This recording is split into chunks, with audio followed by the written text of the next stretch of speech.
People ask me all the time, Steve, can I license ideas if I don't live in the United States? And during this video, I'm going to explain how do you do it.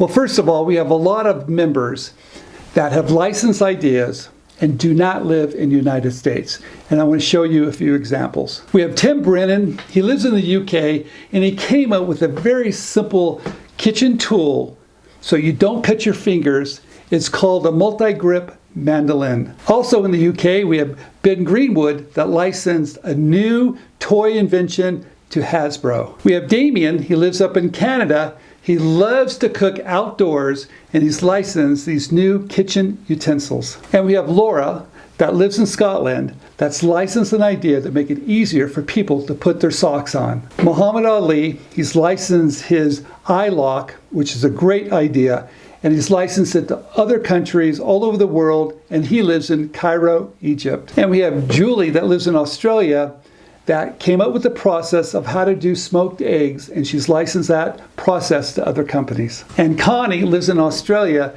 and she was able to license her microfiber pool broom. So the question is, can you do it? Yes, you absolutely can. So here's the big question, because we talk about the process, but this is the thing that I want you guys to realize.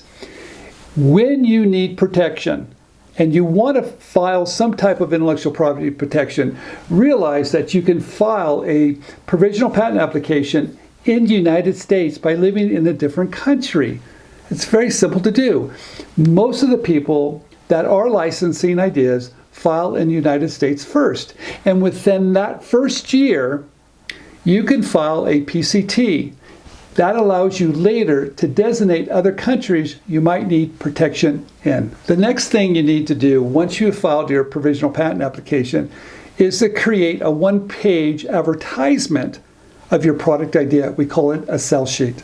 Next, you need to contact a company that's inventor-friendly, that embraces open innovation, and you can do that through LinkedIn. When you reach out to a company first through LinkedIn, make sure you've done some homework on the company and make sure they're inventor-friendly, and then make a connection.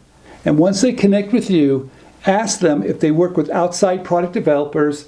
Ask them if they work with inventors and what is their process. And once they give you permission, then you can send your sell sheet over to the company for them to review. And then if they like it, the next step is to go to a licensing agreement. Okay, I hope you enjoyed this video. Please subscribe down below. We're trying to hit 70,000 subscribers. If you want more information, please go to inventRight.com. We have tons of free resources you're absolutely going to love.